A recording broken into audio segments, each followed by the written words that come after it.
Welcome back to this week's edition of Carolina Kart Scene for the week ending in April the 8th. There's a lot of different tracks running across South Carolina and North Carolina, and there's a new wrinkle in the tire game for karting. We'll talk all about it in a couple other areas, so let's get to it. First racetrack for North Carolina is TriCounty Cartway in Kinley, North Carolina. This will be the second race of their Reaper Backyard Series. Normally gates open at 8 and practice starts at 11, so definitely this is a good event to go check out. Next up in Morganton, North Carolina is Horsepower Park Go-Kart Track. They're having a one-day race instead of their normal two-day race due to the Easter holiday. So they'll be running everything on Saturday the 8th.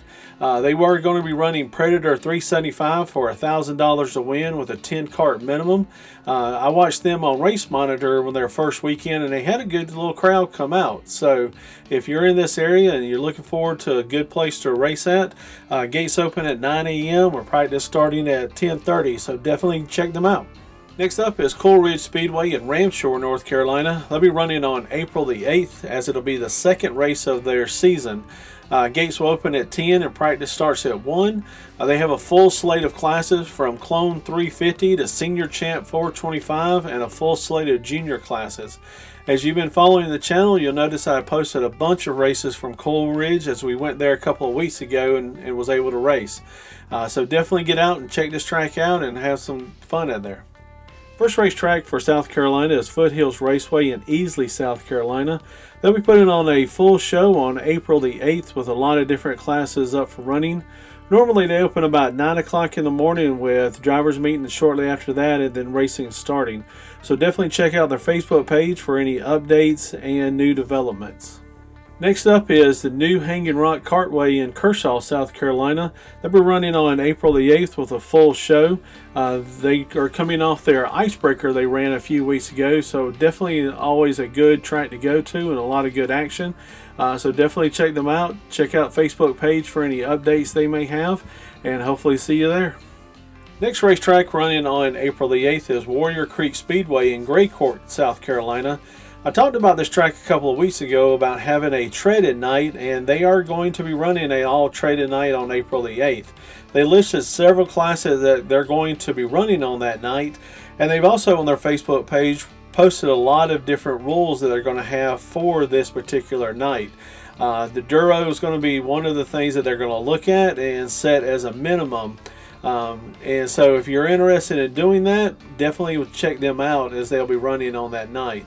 Another thing that's also going to be interesting is that also another track running on treaded tires is Woodley Raceway Park. And I talked about them last week about opening up a new schedule, and recently they came out with their Flat Kart Friday events where gates open at 4 p.m. and practice starts at 7 p.m.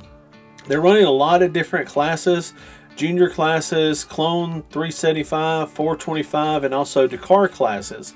But one thing that's kind of unique is that they will be allowed to run the T18 Maxxis treaded tire or the Hoosier D20 treaded tire.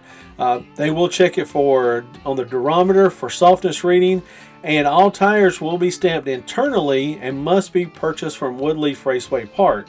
Now, Warrior Creek and Woodley for only about 2.5 hours down I-85 from each other. So while they may not get a whole lot of crossover from different individuals, there might be a possibility of racers being at both places on any given weekend or subsequent weekends. And so for somebody like myself that could possibly run at both of them, it's kind of interesting of where you could purchase one set of tires and be able to run both places. Because one of the selling points of running these traded tires is there's no prep, and you could run almost a whole entire year, if not more, on just one set of tires. So it kind of eliminates that whole trailer full of tires. You just come in, have your one tire, and you're done. No prepping. You can enjoy the evening a little bit better. So it's going to be interesting to see if more tracks pick up on the traded tires, if this is something they're going to be, long term. So definitely, as we mentioned at the beginning of the intro, a new wrinkle in the tire game. So what are your thoughts? Are you interested in running the traded events, not having a prep and just going out and having some fun?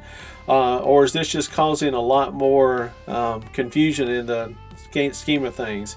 Personally, I like it. I like that more tracks are doing something different to get more people out and to improve the health of the karting community. So, as always, please like, subscribe, and share. And if you've got any comments or suggestions, please feel free to let me know, and I'll definitely try to incorporate more tracks, expand into other areas, and help out as much as I can the karting community. Thank you.